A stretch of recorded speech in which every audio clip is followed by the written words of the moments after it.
Querido aluno, querida aluna, seja bem-vindo à sua videoaula de História. Eu sou o professor Cauê Kaique e em nosso encontro de hoje corrigiremos os exercícios dos temas 23 e 24, tanto das propostas do próprio tema, quanto das sessões Aprofundar e Praticar. Esses exercícios abordam o absolutismo monárquico, portanto, o grande tema que será aqui abordado são as características desses movimentos históricos. Em nossa próxima videoaula, corrigiremos os exercícios dos temas 25, 26 e 27. Bora lá? Querida aluna, vamos começar a correção deste tema. A proposta é abordar as reformas religiosas e a contra-reforma católica. O primeiro exercício proposto, extraído do vestibular da Universidade Federal da Paraíba, assim quer saber. Então ele te dá um texto motivador, certo? Que discute a reforma, a contra-reforma, certo? O papel exercido por ela. E sobre esta temática, pede que você julgue as assertivas. Olha a primeira. As ideias e os movimentos que contestavam os dogmas e pregavam a diminuição do poder da Igreja eram chamados de heresias, correto?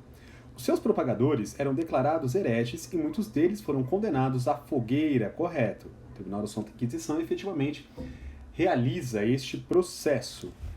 A segunda questão, a segunda assertiva. As universidades tiveram um papel importante na propagação das novas ideias contra a Igreja. John Wycliffe e John Huss, dois precursores da Reforma Protestante, assim como alguns de seus seguidores, eram professores universitários, o que também é uma verdade.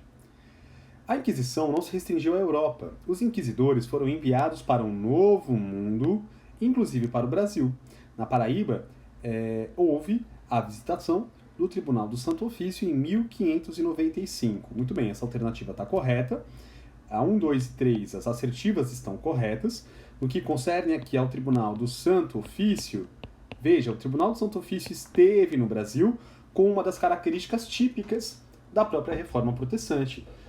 A intenção da Igreja era ampliar o seu número de fiéis no Novo Mundo e, para tanto, no Novo Mundo, o braço da Igreja, o Tribunal da Santa Fé, a Inquisição, agiu com bastante violência para reprimir os revoltosos e ainda os inimigos, certo? Da cristandade. A segunda questão do vestibular da Fundação Getúlio Vargas do Rio fala assim, apesar de o Concílio de Trento não ter definido regras de arquitetura e pintura para as obras da Igreja, suas disposições acabaram influindo na forma das construções a partir de meados do século XVI. As igrejas deveriam encontrar-se bem iluminadas a fim de que os crentes pudessem seguir os ofícios pelos seus livros. O concílio insistira na necessidade de pregar para o combate à heresia e, portanto, o púlpito deveria ser colocado numa posição proeminente, isso é, em destaque, de tal modo que o pregador pudesse ser convenientemente visto e ouvido por todos. Muito bem. O Concílio de Trento, de 1545 a 1563, representou uma das principais ações da Igreja Católica. Muito bem.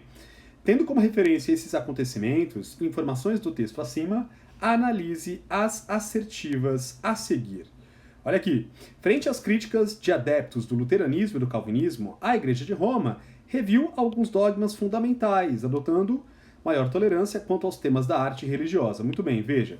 A Igreja, no processo de contra-reforma ou da reforma católica, ela reafirma os seus dogmas e realiza reformas no processo de formação dos padres, ao instituir, por exemplo, os seminários, mas de forma alguma reviu dogmas fundamentais, apenas os reafirma.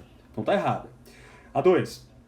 A criação de ordens religiosas missionárias, como a Companhia de Jesus, esteve associada às decisões da Igreja de expandir a fé católica e evitar a propagação das religiões protestantes nas regiões europeias e americanas. Muito bem. Uma das intencionalidades, certo, foi efetivamente esta. Olha a terceira. A reorganização do Tribunal da Santa Inquisição representou por parte da Igreja o reforço dos mecanismos de controle e repressão utilizados de forma eficaz no combate ao luteranismo nas regiões germânicas. Veja, a afirmação não está plenamente correta, principalmente porque nas regiões germânicas, certo? O luteranismo teve uma capilaridade muito expressiva. Portanto, a alternativa A é a alternativa correta. Tudo bem? Podemos continuar? Maravilha! Vamos prosseguir. Portanto, queridos, então vamos lá, deixa eu apagar aqui, né, a zona que eu fiz. E aí vamos para o próximo exercício, extraído aqui do vestibular da Universidade do Estado, Universidade Estadual de Ponta Grossa, perdão, no Paraná. Muito bem. Esse exercício ele vai pedir para você apresentar como resposta final a soma das alternativas ou do valor à frente das alternativas corretas. Vamos verificar? Muito bem.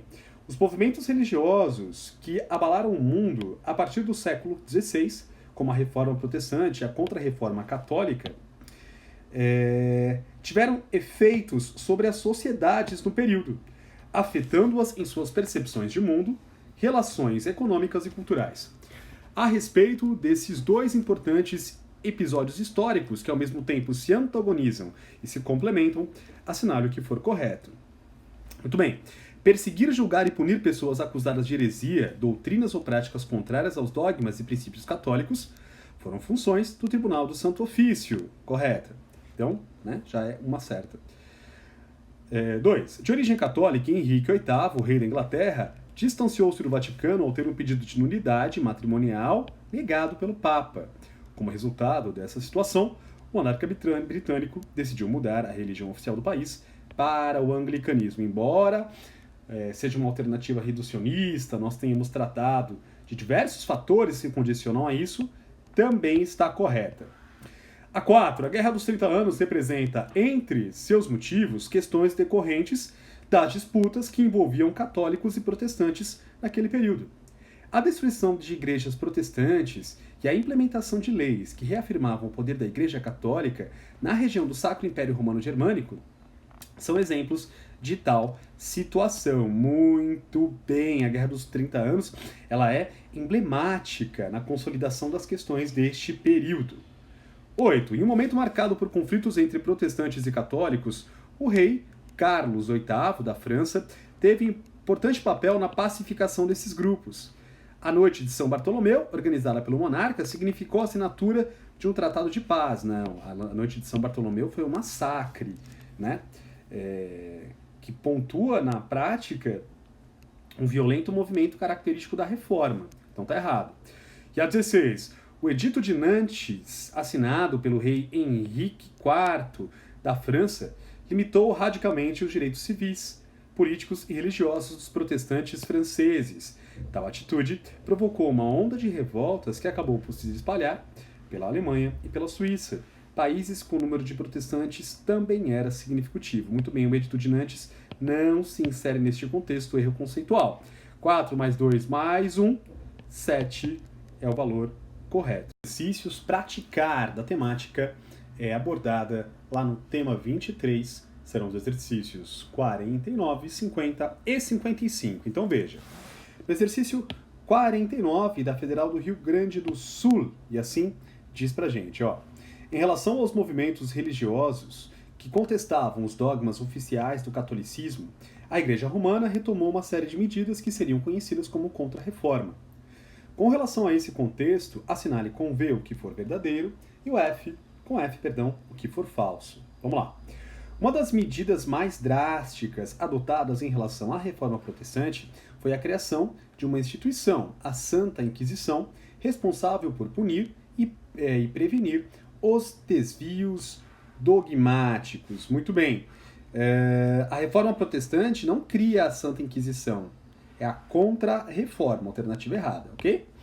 O Index Librorum Prohibitorum era uma lista de livros cujo conteúdo ameaçava ou contradizia as ideias oficiais da Igreja. Correto. O Concílio de Trento reafirmou antigos dogmas católicos, entre os quais o de que o Papa era infalível por representar a vontade de Deus na Terra. A infalibilidade do Papa foi confirmada neste contexto. Muito bem. Vamos lá. O último. O movimento da Contra-Reforma evitou que o protestantismo se tornasse uma ameaça real em estados tradicionalmente católicos, como Espanha e Portugal. Muito bem, ao passo que esses países, né, esses países ibéricos, são os que têm a menor quantidade de adeptos às religiões protestantes na Europa até hoje, tá bom? A alternativa correta, alternativa A. O exercício 50, extraído do vestibular da Unicamp em sua segunda fase, traz um texto motivador sobre as heresias medievais. E vamos lá problematizar. Ó, no início do século XIV, o inquisidor Bernardo Guy, ou Guy, escreveu um manual do inquisidor, no qual descrevia como se ingressava na seita herética, que ficou conhecida pelo nome de pseudo-apóstolos. Abre aspas. Perante algum altar, na presença de membros da seita, o candidato se despe de suas roupas, como sinal de renúncia a tudo o que possui, para seguir com perfeição a pobreza evangélica.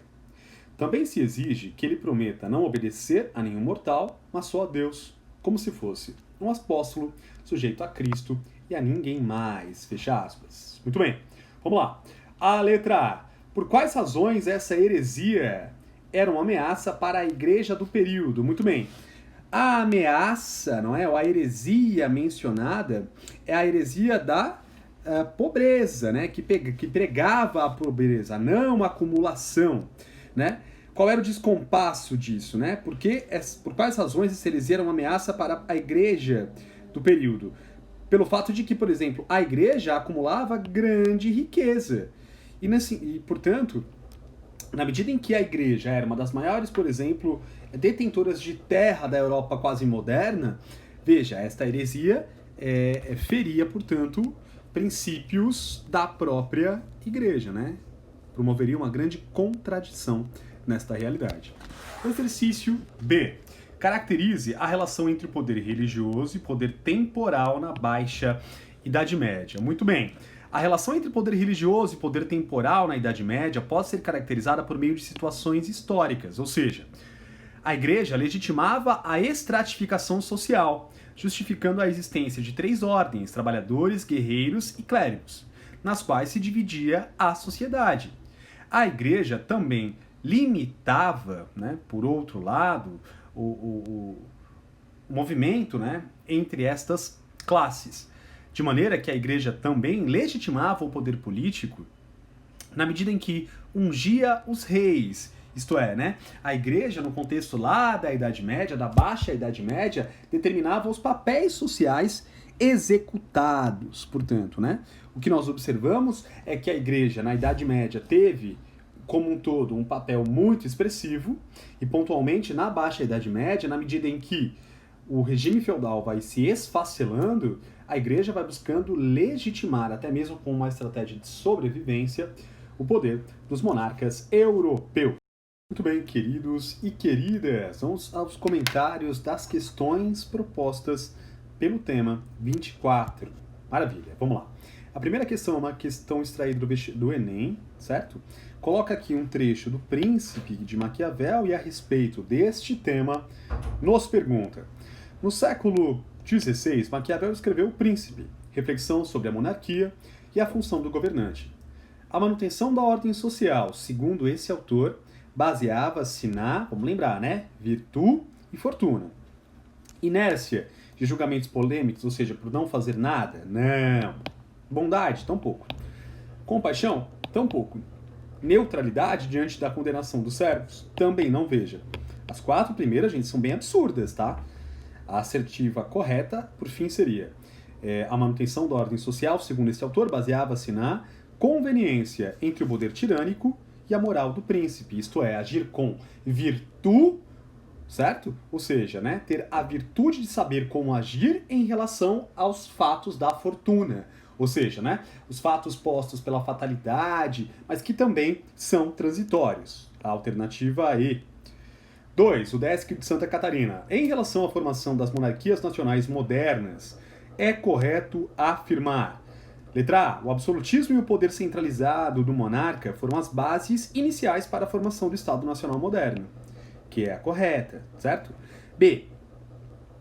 Os estados se formaram sobre bases democráticas, mas não absolutistas? É claro que não, né? Não foi por um processo democrático, foi por um processo de imposição.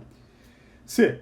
O poder descentralizado, imposição no seguinte sentido, né, gente? As bases que sustentam os estados modernos, o absolutismo, foi gradativamente construído. E a consolidação do poder do monarca, ela vai se legitimar, inclusive, graças ao pensamento de alguns teóricos, mas de uma maneira clara e generalista, o Estado absolutista se consolida sobre diversos fatores, e não sobre a somatória de diversos fatores, e não pontualmente sobre um princípio democrático. C.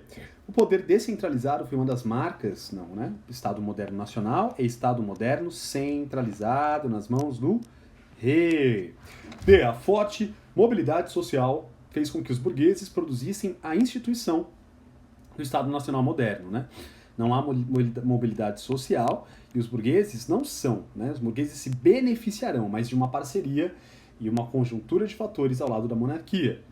E os burgueses controlavam o exército e cobravam impostos do povo para as cortes. Também não, né? Não cabia a eles esta função.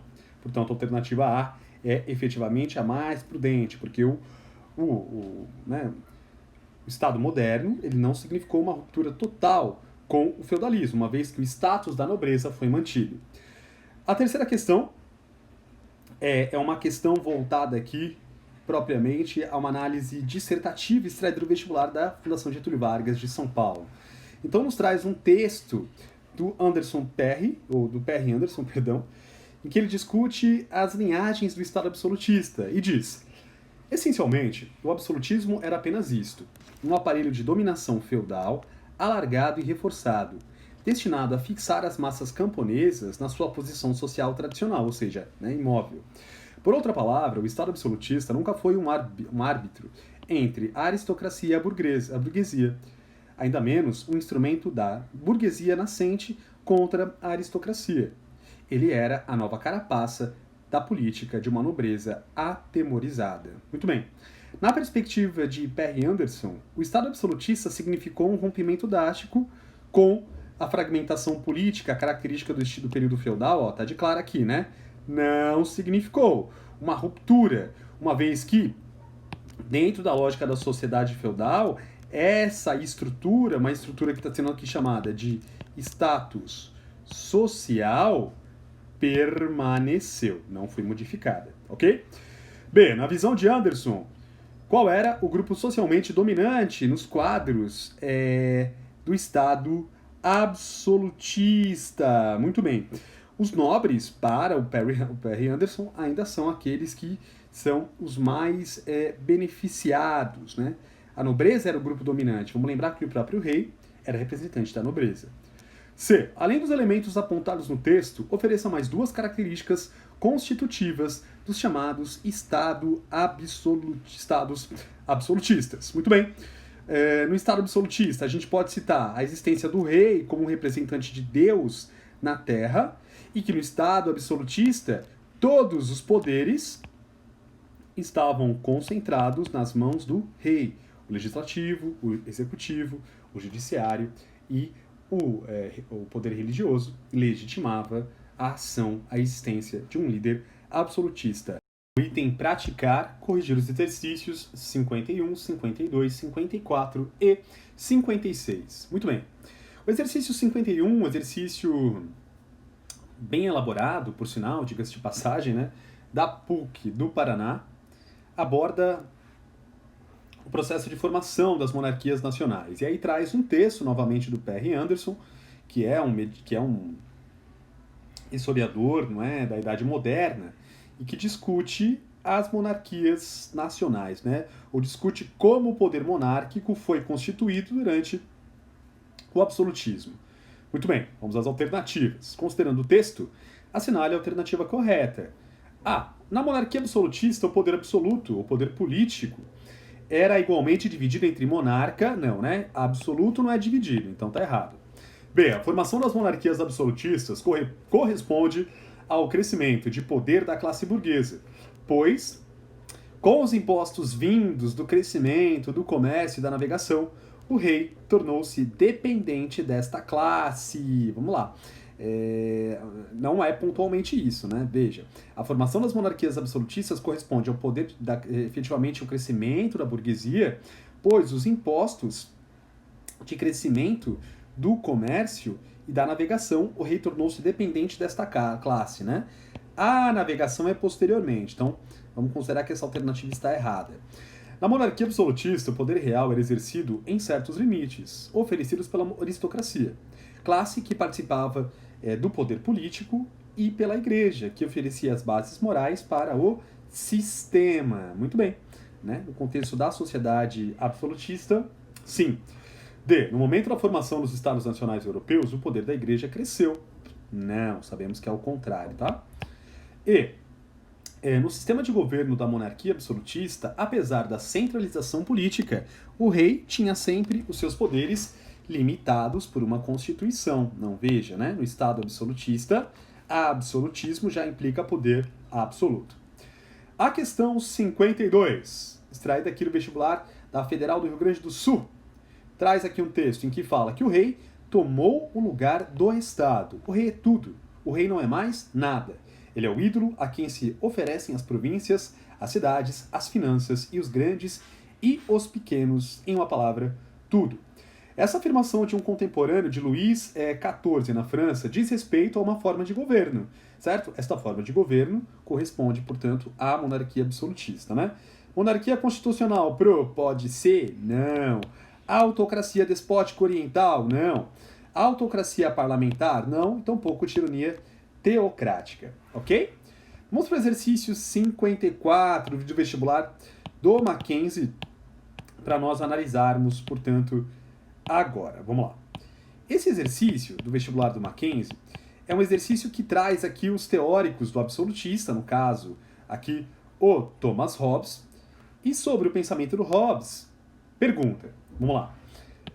Thomas Hobbes, em sua obra O Leviatã, né, o monstro Leviatã, discute a origem da autoridade do soberano, negando sua origem divina, contrapondo a ideia de que o soberano nasce da vontade dos homens. Essa forma de governo que marcou a Idade Moderna foi, letra A, resultado do apoio da aristocracia, que, defrontando-se com o problema de obtenção de renda, encontrou na monarquia centralizada uma nova forma para a manutenção de seus privilégios. Não. B. Apoiada pelos camponeses e servos que, aspirando libertar-se dos grandes proprietários de terra, passaram a apoiar a política real de unificação e centralização administrativa e judicial. Não foi isso, né? Essa ideia de apoiada pelos camponeses e servos é absurda. C. Incentivada pelos setores populares urbanos, isto é, artesãos e pequenos comerciantes, interessados em neutralizar o poder dos grandes comerciantes, os banqueiros, nas importantes cidades europeias. Errada também.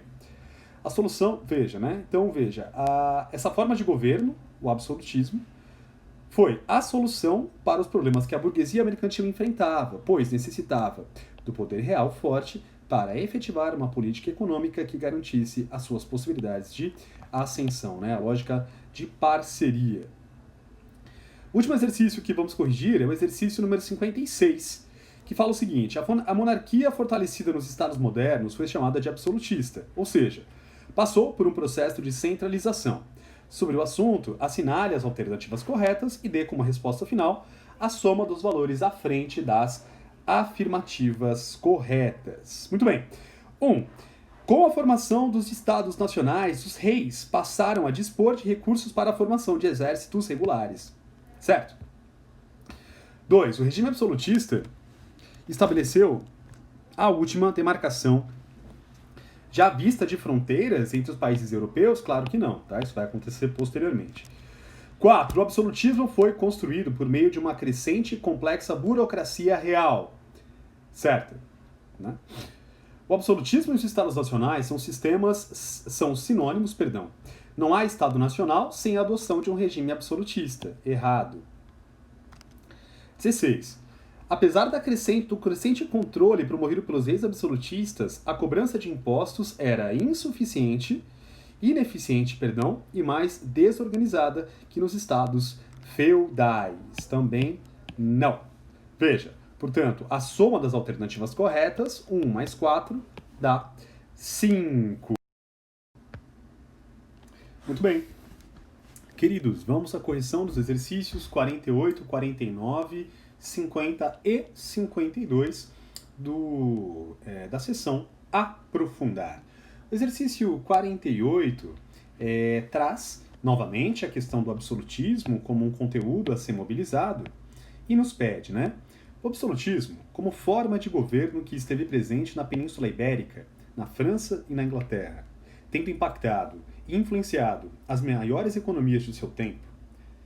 Seus pensadores mais conhecidos e suas teorias foram, então bastava aqui você identificar teórico e proposta, ok? Maquiavel e a sua teoria do indivíduo, que o indivíduo estava subordinado ao Estado, tá certo? Thomas Hobbes, criador da teoria do contrato, muito bem, da abdicação da liberdade do querer fazer, em prol do bem comum, e Bossuet e Jean Baudin defendiam o direito divino. Alternativa correta, mas vamos analisar as outras. Ó, Nicolau Maquiavel e a teoria do contrato, não é contratualista, tá? É o Hobbes que é contratualista. A teoria de supremacia dos reis, não, isso aqui está totalmente errado. Ó. C. Maquiavel, Jacques Bossuet e Jean Baudin se diferenciavam na aplicabilidade da teologia? Não. Maquiavel e Thomas Hobbes, que receberam o contrato social? Também não. Fácil, né? 49. Assinale o que for correto sobre os estados modernos europeus da época moderna.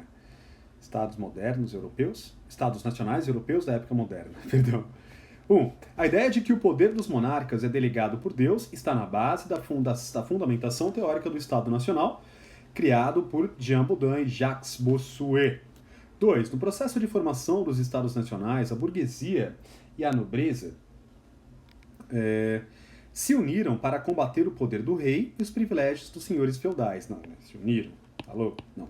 2. Na Inglaterra e na França, os Estados Nacionais fortaleceram o poder político e militar dos príncipes e dos barões feudais. Também não. Thomas Hobbes figura como um dos teóricos do Estado Nacional absolutista. Sim.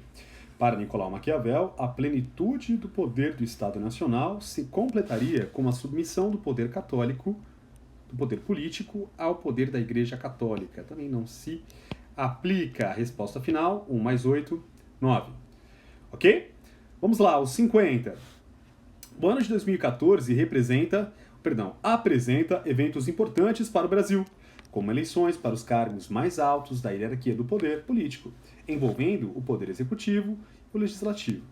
Assim como o Brasil, outros países do mundo também têm eleições para escolher os governantes. Porém, nem sempre na história o poder político foi democrático, como nos é sabido, né?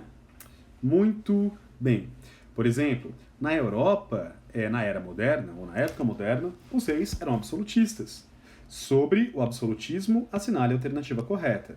Letra A. O absolutismo foi organizado numa estruturação do Estado fraco, não, Estado forte. B. Foi uma forma de governo em que os reis nunca centralizaram o poder, pois esse poder ficou com a Igreja, não. Possibilitou o surgimento e o fortalecimento das monarquias centralizadas em países como França, Inglaterra e Espanha. Yes! Mas vamos jogar as demais. Com a formação dos Estados Nacionais, a Igreja Católica continuou, ao longo da Idade Moderna, como uma das maiores aliadas dos reis absolutistas? Não. A burguesia vai ocupar esse papel.